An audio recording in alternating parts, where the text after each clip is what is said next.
coach an alien swimmer, then one night she showed up naked in my room. The reluctant coach. The transparent walls of Meridian Station's main aquatic complex revealed an endless expanse of stars, making Marco Chen feel smaller than he had in months. He stood at the pool's edge, watching the water lap against the infinity edge that seemed to merge with the cosmos itself. This was supposed to be his redemption, or his exile. He couldn't quite decide which. "Coach Chen?" The voice was like water over smooth stones, musical and unhurried. Marco turned to find her standing 3 meters away, wrapped in a simple training robe that did little to conceal the striking difference in her physiology. Sayla, the Azurian swimmer he'd been assigned to train. Her skin bore a subtle blue-silver sheen that caught the artificial lighting, and when she moved, it was with an otherworldly fluidity that made him forget his prepared speech. "You're late." He defaulted to the harsh demeanor that had defined his coaching career on Earth. "I was acclimating to your station's water composition. It's different from home, heavier." Marco forced his eyes to remain professional, focusing on her athletic build rather than the way light played across her skin. "The Universal Games use standardized H2O. If you can't adapt—" "I can adapt." Her voice carried quiet confidence as she dove in without hesitation. What happened next made Marco forget every swimming technique he ever mastered. Sayla moved through the water like she was part of it, her body creating almost no resistance. Where human swimmers fought against water, she seemed to negotiate with it, each stroke a conversation rather than a conquest. He checked his timer, certain it was malfunctioning. No one swam that fast without mechanical enhancement. When she surfaced at the pool's edge, her eyes, dark as deep ocean trenches, fixed on him with unsettling intensity. "Your heart rate increased. Does my swimming disturb you?" "Azurians can sense heartbeats through water?" Marco knelt at the pool's edge, intrigued despite himself. "We sense many things. Your pulse tells me you're afraid. Of me? Or of what I represent?" Marco stood abruptly. "Let's run drills. Freestyle. 200 meters. I need baseline metrics." As he moved to his monitoring station, he caught her reflection in the glass, and his own. A washed-up champion who'd lost everything to one moment of weakness, now responsible for coaching an athlete who swam like poetry made flesh. This assignment was definitely exile. But when Sayla completed her lap in record time and emerged with a smile that could illuminate the deep, Marco felt something dangerous. Hope. "Again," he called out, his voice rougher than intended, "and this time, slower. I need to understand your technique." Understanding her, that's what he told himself he wanted. But as evening shadows stretched across the pool and Sayla continued her hypnotic movements through the water, Marco realized he was lying to himself. He didn't want to understand her technique. He wanted to understand her. Breaking barriers. 3 weeks of training had transformed everything Marco thought he knew about swimming. Each evening session pushed them deeper into territory that felt less like coaching and more like collaboration. Tonight, the facility was empty except for them, the pool illuminated by bioluminescent panels that mimicked Azurian moonlight.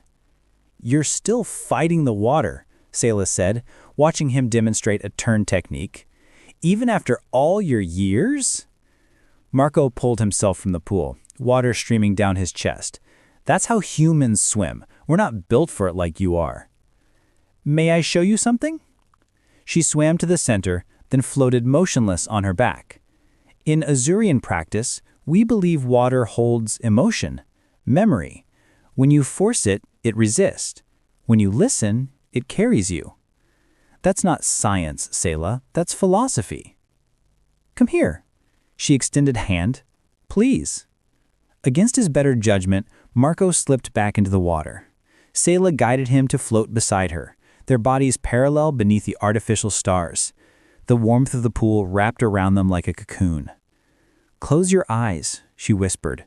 "Feel the water's rhythm. It moves with the station's rotation, with our breathing, with our pulses." Marco tried to focus on technique, on measurable data, but Sayla's hand found his beneath the surface, her fingers interlacing with his. The touch was electric, sending shivers through him that had nothing to do with water temperature. "Do you feel it?" Her voice was barely audible. "How we move together?" He felt it. The synchronization of their breathing, the way their bodies created harmonious ripples instead of competing waves. More than that, he felt the heat building between them, dangerous and undeniable. Marco opened his eyes to find her turned toward him, mere inches away. In the dim light, her skin seemed to glow with subtle patterns he'd never noticed before, intricate whirls and spirals that pulsed gently across her shoulders and neck. "What are those?" He reached out instinctively, fingertips tracing one of the luminous lines. Sayla's breath caught. "They're emotional markers. They appear when we feel strongly about something, someone. And what do they mean right now?" She caught his hand, pressing it flat against her shoulder where her pulse thrummed beneath her skin. "They mean I should return to my quarters, that this is becoming complicated." But neither of them moved. Marco's thumb traced circles on her shoulder, watching the patterns brighten and shift under his touch. "Your last qualifying time was exceptional, the best I've ever coached. Is that why you're touching me? Professional assessment?" "No." The honesty escaped before he could trap it.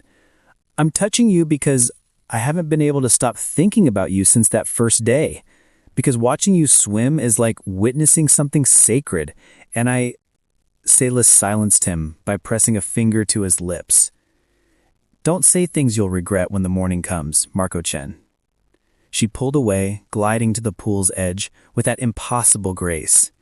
As she lifted herself out, water cascading down her form, Marco saw the patterns covering more of her skin now. Her back, her arms, even trailing down her legs. "Those patterns," he called out. "Do they only appear in water?" Sayla paused at the door to the changing rooms, looking back over her shoulder. "They appear whenever I'm near someone who makes me forget to guard my heart." She disappeared through the door, leaving Marco floating alone in the pool, his own heart hammering against his ribs. He stayed there long after she left, staring at the stars through the transparent dome, trying to convince himself that maintaining professional boundaries was still possible. The lie tasted bitter. Midnight confession. The championship qualifying round had been flawless. Sayla shattered the previous record by 3 full seconds, her performance so stunning that even rival coaches stood to applaud. The team celebrated at the station's observation deck, but Sayla slipped away early, claiming exhaustion. Marco found himself unable to join the festivities. He returned to his quarters, the small apartment overlooking the training pools now feeling like a cage. He'd spent the entire competition fighting the urge to embrace her after her victory, maintaining the professional distance that was expected. It was killing him. He just stepped out of the shower, water still dripping from his hair, when the door chime sounded. Wrapping a towel around his waist, he opened it and forgot how to breathe. Sayla stood in his doorway, and she wore nothing at all. Her skin glowed with those luminous patterns, covering her entire body now in intricate constellations of light. She trembled slightly, whether from cold or nervousness he couldn't tell. "Sayla, what?" His voice cracked. "Anna Zuria," she began, her words measured despite her obvious vulnerability. "When we must speak our deepest truths, we present ourselves without barriers. No clothing, no pretense, nothing hidden." She met his eyes, her own shimmering with unshed emotion. "I cannot hide anymore, Marco. Not from you." Marco's grip tightened on the doorframe. "You should come inside, before someone sees." She entered and he closed the door behind her, his heart threatening to break through his chest. The small living space suddenly felt impossibly intimate. He grabbed his robe from a chair, offering it to her. "No." She pushed it gently aside. "This isn't about your human modesty. This is how my people express complete honesty. I need you to see all of me, not just my body, but what it reveals." She gestured to the patterns covering her skin. "These are called Visari. They show what we feel but cannot say. See here? She touched her chest where the lights pulsed strongest. This is longing. And here, her fingers traced her throat. This is fear. Fear that what I'm about to say will destroy everything we've built. Marco stood frozen, torn between desire and responsibility. Selah, I'm your coach. We can't. I'm in love with you. The words tumbled out like water breaching a dam. I have been, since that first night you joined me in the pool, since you stopped trying to change how I swim and started trying to understand it.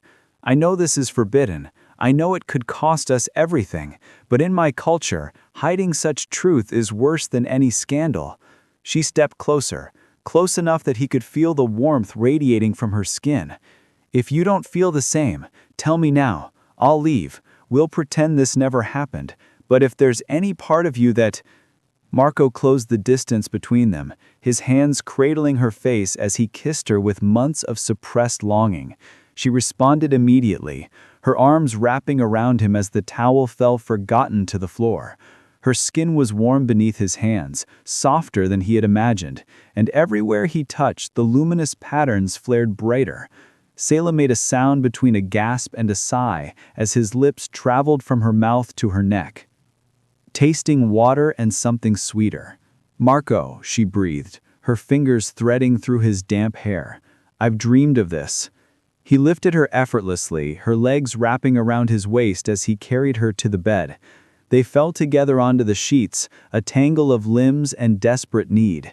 His hands explored the landscape of her body, the curve of her waist, the gentle slope of her hips, the places where her skin seemed to pulse with its own light. Tell me if I'm doing anything wrong, he whispered against her collarbone. I don't know Azurian. You're doing everything right. Her back arched as his mouth found her breast. Just don't stop touching me. They made love slowly at first, learning each other's rhythms like a new stroke technique, where to apply pressure, when to go slow, how their bodies could move together in perfect synchronization. Selah's luminous patterns spread across both of them where their skin met, creating a constellation of shared desire. When they finally joined completely, Selah cried out in her native language, words that sounded like singing. Marco buried his face in her neck, overwhelmed by the intensity of their connection. They moved together like water and current, building towards something that felt inevitable and world-changing. Afterwards, they lay intertwined, hearts gradually slowing, the patterns on Selah's skin fading to a soft, contented glow. Marco traced lazy circles on her shoulder, neither of them willing to break the silence and invite reality back in. What happens now? She finally whispered. Marco pulled her closer, knowing dawn would come consequences neither of them were ready to face. Consequences and choices. The harsh morning light revealed what passion had obscured. Marco woke to find Selah still in his arms, her head resting on his chest, patterns barely visible on her skin in the daylight. For a moment, he let himself pretend this could be simple. Then his communication panel chimed with an urgent summons. Director Walsh's office was cold and clinical, much like the woman herself. She sat behind her desk, a holographic report floating between them. Security footage, time-stamped from the previous night. The image showed Selah entering his quarters. Care to explain, Coach Chen? Walsh's voice could have frozen the pool. Selah and I, Marco started, but she raised a hand. I don't need details. What I need is your resignation, effective immediately. She swiped through more images. This is exactly the kind of scandal Meridian Station cannot afford. A coach exploiting his position with an athlete? The optics alone. Exploiting? Marco's fists clenched. Director, I understand this looks bad, but what Selah and I have is genuine. We didn't plan this. It just happened. Walsh laughed bitterly. That's what they all say. Sign the resignation, take your severance, and leave quietly. Or I'll file formal charges and ensure you never coach again. Anywhere. Marco left her office feeling gutted. In the hallway, he nearly collided with Jordan Rivers, his former colleague who'd helped him secure this position. "Heard you got called to the principal's office," Jordan said, falling into step beside him. "Listen, Marco, I can make this go away. Walsh owes me favors, but you have to leave. Tonight. No goodbyes, no drama." "Why would you help me?" Jordan's smile didn't reach his eyes. "Because I'm taking over Sela's coaching. She's going to win gold, and I want my name attached to that victory. But I need you gone first. Cleanly. No competing narratives." "You're using this to steal my athlete?" "I'm offering you an escape route. Take it or don't. But decide fast, because in 2 hours this hits the station-wide newsfeed." Marco found Sela in the training facility, staring at the water. She turned when she heard him approach, her expression crumbling when she saw his face. "They know," he said simply. "My team manager already called. She wants me to claim you coerced me.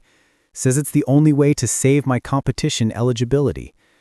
The words hit like a physical blow. "And what did you say?" "I told her the truth, that I came to you willingly, that I love you." Tears streaked her face, making her luminous patterns flicker erratically. "She said I'm a fool, that I'm throwing away everything for a human who will eventually leave me anyway." Marco pulled her into his arms, feeling her shake against him. "What do you want to do?" "I want to swim with you watching from the deck. I want to celebrate victories in your arms. I want mornings where we don't have to hide." She pulled back, searching his face. "But I don't know if that's possible anymore." Over the next hours, pressure mounted from every direction. Athletes whispered in corridors. News feeds speculated wildly. Some supported them. Interspecies relationships were becoming more common, after all. Others condemned them with vicious certainty. That evening, Marco and Sela met secretly in the empty pool area. The championship finals were 2 days. Everything they'd worked for hung in the balance. "I got offered a deal," Marco admitted. "Leave quietly, and they bury this. You get to compete, no scandal. And if you stay, they'll destroy both our careers. Make an example of us." Sela's hand found his in the darkness. "On Azuria, we have a saying, the deepest waters hold the greatest truths. I dove into the deep with you, Marco. I'm not swimming back to shallow water now." "Even if it costs you everything?" Her fingers tightened around his. "Especially then. Because what's a gold medal compared to this? To us?" They stood there as the station rotated through artificial night. 2 people from different worlds choosing love over safety, truth over convenience. "Then we face this together. No more hiding. Tomorrow we tell our truth. Whatever comes after, we handle it together." Sela rose on her toes, kissing him softly. "Together," she agreed. Neither of them slept that night, holding each other as they prepared to fight for a future everyone said was impossible. Redemption through depths. The championship finals arrived like a storm. The aquatic complex was packed with spectators from dozens of worlds, media drones hovering like metallic insects, capturing every moment. Marco sat in the restricted coaching area, officially barred from interacting with Sela, but present as a spectator, his final act of defiance. Sela stood at the starting block, isolated from other competitors who'd been warned to keep distance from the scandal athlete. But she stood tall, her body coiled with power and purpose. When the starting signal sounded, she dove. What happened next would be analyzed and replayed across the galaxy for years. Sela didn't just swim, she transformed the water into art. Every stroke combined Azurian intuition with the technical precision Marco had drilled into her. She moved through the pool like liquid light, her wake creating patterns that seemed almost deliberate in their beauty. But it was more than technique. Anyone watching could see it. She was swimming her truth. Every meter a declaration of the love she refused to hide. Every turn a defiance of those who said different species couldn't truly connect. Every breath a promise that some things mattered more than medals. Marco watched with tears streaming down his face, his heart in his throat. She touched the wall a full body length ahead of the second-place finisher. The crowd erupted. The scoreboard flashed a new universal record, one that would stand unchallenged for the next decade. As Sayla emerged from the pool, ignoring the reporters clamoring for interviews, she walked straight past the medal platform, past her team manager's protests, past every protocol and procedure. She walked to the barrier separating competitors from spectators, where Marco stood. "I need to say something," she announced, her voice amplified by the arena sensors. The crowd quieted. "I'm Sayla of Azuria, and I just won this championship, but that's not the victory I'm proudest of today." She found Marco's eyes. "I'm proudest that I found someone who sees me, not as an exotic athlete or an alien curiosity, but as myself. Marco Chen taught me more than swimming technique. He taught me that love doesn't need to apologize for crossing boundaries, that truth matters more than comfort, that some connections are worth fighting for, even when everyone says to let go." The crowd murmured, cameras swiveling between Sayla and Marco. "Our relationship has been called inappropriate, scandalous, impossible." Sayla's voice strengthened. "But I ask you, what's more impossible? That two beings from different worlds might find genuine love, or that we'd let fear and prejudice dictate who we're allowed to care about?" Marco vaulted the barrier before security could stop him, pulling Sayla into his arms. The kiss they shared was broadcast across every feed, to every world, a moment of defiant tenderness that couldn't be ignored or explained away. Director Walsh appeared, flanked by officials, clearly ready to enforce consequences, but the crowd had other ideas. Cheers erupted from the stands. Humans, Azurians, species Marco couldn't even name, all applauding. The noise became deafening. One of the competition judges, an elder from the Centauri delegation, stepped forward. "Director Walsh, I move for an emergency review of Meridian Station's relationship protocols. This athlete has demonstrated the highest ideals of the games: excellence, courage, and integrity. If our rules punish such qualities, perhaps our rules need changing." The motion passed that evening with overwhelming support. Within weeks, new guidelines emerged, ones that recognized the reality of an interconnected galaxy where hearts didn't respect species barriers. As the meridian sunset painted the pools in shades of gold and crimson, Marco and Sayla floated together in the now empty competition pool. Sayla's medal hung around her neck, but she'd already forgotten about it. "What now?" she asked, her head resting on his shoulder. "Now we swim," Marco said, pulling her close. "Together, no matter how deep the water gets." Sayla's luminous patterns blazed across her skin, brighter than ever, painting constellations of joy across the water's surface. She kissed him deeply, tasting chlorine and triumph and promise. "Together," she agreed, "always." Above them, through the transparent dome, real stars mixed with artificial ones, and the universe felt suddenly wonderfully smaller. Small enough for two hearts to find each other across the vastness, brave enough to prove that love, like water, flows exactly where it needs to go. The end.